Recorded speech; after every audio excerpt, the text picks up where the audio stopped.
एकीकडे स्वातंत्र्याच्या लढ्याचं वातावरण तापलं होतं आणि दुसरीकडे अस्पृश्यांना अजूनही माणूस मानलं जात नव्हतं. अशावेळी 1930मध्ये इंग्रजांनी बोलावली गोलमेज परिषद आणि त्या परिषदेत पहिल्यांदा अस्पृश्य समाजाला आवाज ऐकू गेला.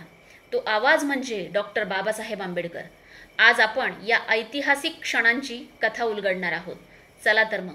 भारतीय स्वातंत्र्य लढ्याच्या इतिहासामधल्या दोन निर्णायक घटना म्हणजे गोलमेज परिषद आणि पुणे करार. ही फक्त राजकीय घटना नव्हती, तर लाखो अस्पृश्यांच्या हक्कासाठीचा टर्निंग पॉईंट होता. आणि या दोन्ही ठिकाणी डॉक्टर बाबासाहेब आंबेडकरांनी केलेलं काम किती प्रेरणादायी आहे हे आज आपण जाणून घेणार आहोत. तर त्यात सर्वप्रथम आपण जाणून घेणार आहोत गोलमेज परिषदा नेमकं काय होत्या आणि कशा होत्या आणि कधी होत्या.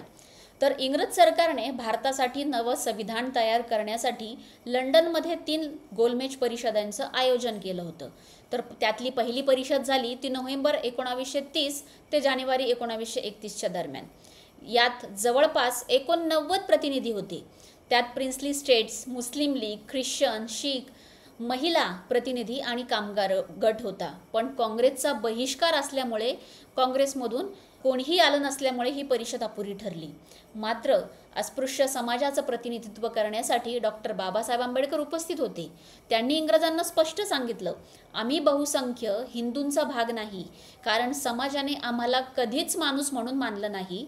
आमचं स्वतंत्र राजकीय अस्तित्व असायलाच हवं, असा आग्रह डॉक्टर बाबासाहेब आंबेडकरांनी पहिल्या गोलमेज परिषदेपासून केला होता. आणि त्यानंतरची दुसरी गोलमेज परिषद पार पडली ती म्हणजे सप्टेंबर 1931 ते डिसेंबर 1931 या काळामध्ये. आणि यावेळेस गांधीजी काँग्रेसचे एकमेव प्रतिनिधी म्हणून तिथे उपस्थित राहिले होते. एकीकडे गांधी अस्पृश्य हिंदू समाजाचाच भाग आहे असे सांगत होते आणि दुसरीकडे बाबासाहेब अस्पृश्य स्वतंत्र आहेत, त्यांना वेगळं राजकीय प्रतिनिधित्व हवं असं ठामपणे प्रत्येक ठिकाणी ते मांडत होते. आणि ह्या गोष्टीमुळे या परिषदेमध्ये गांधी आणि आंबेडकर यांच्यात थेट संघर्ष झाला, ज्यामध्ये एकीकडे गांधी म्हणतात अस्पृश्य हिंदूचाच भाग आहे आणि बाबासाहेब म्हणतात की स्वतंत्र मतदारसंघ असला पाहिजे. आणि जेव्हा तिसरी गोलमेज परिषद झाली ती म्हणजे नोव्हेंबर 32 ते डिसेंबर 1932 या काळामध्ये, आणि पुन्हा या तिसऱ्या गोलमेज परिषदेमध्ये काँग्रेस सहभागी झाली नाही. पण बाबासाहेब पुन्हा उपस्थित राहिले आणि अस्पृश्यांच्या हक्कावर ठामपणे बोलले. मग या परिषदेतूनच कम्युनल अवॉर्डची पायाभरणी झाली. इंग्रज सरकारला सुद्धा जाणवलं की भारतातील अस्पृश्यांचा प्रश्न वेगळा आहे. त्यांचं स्वतंत्र प्रतिनिधित्व असेल तर लोकशाही संविधान असेल, म्हणजेच काय, त्यांचं स्वतंत्र प्रतिनिधित्व नसेल तर खरं लोकशाही संविधान होणार नाही, हेही इंग्रजांना कळलं. आणि त्यानंतर ज्यावेळेस कम्युनल अवॉर्ड झाला 17 ऑगस्ट 1932 रोजी ब्रिटिश पंतप्रधान रामजे मॅकडॉनल्ड यांनी कम्युनल अवॉर्ड जाहीर केला. यात अस्पृश्यांना वेगळे मतदारसंघ देण्याची घोषणा झाली. अस्पृश्य समाजाला पहिल्यांदाच राजकीय शक्ती मिळणार होती आणि हे केवळ बाबासाहेब आंबेडकर यांच्या प्रयत्नांमुळे आणि बाबासाहेब आंबेडकरांनी प्रत्येक गोलमेज परिषदेमध्ये मांडलेल्या मागण्यांमुळे.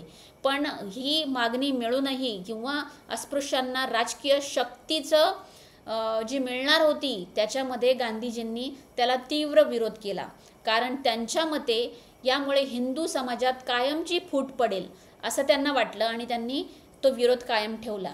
आणि म्हणूनच त्यांनी त्यावेळेस ते येरवाडा जेलमध्ये होते. तर 20 सप्टेंबर 1932मध्ये गांधीजींनी येरवाडा तुरुंगात आमरण उपोषण केलं. एकीकडं गांधींचं जीवन मरणाचं संकट, तर दुसरीकडे अस्पृश्यांना राजकीय भविष्याचा प्रश्न. भारतासाठी वातावरण तापलेलं होतं आणि बाबासाहेबांसमोर देखील मोठे प्रश्न उपस्थित राहिले होते. गांधींचं उपोषण सुरू झाल्यावर संपूर्ण देशात तणाव वाढला. लोकांच्या नजरा बाबासाहेबांकडे वळाल्या. ते मागं हटतात की आपली मागणी कायम ठेवतात, याकडे सगळं लोकांचं लक्ष लागून राहिलं. पण त्यामध्ये बाबासाहेब ठाम होते की अस्पृश्यांना स्वतंत्र राजकीय अधिकार नसेल तर ते कायम गुलाम राहतील. पण इथे तर जीवन मरणाचा प्रश्न उद्भवला.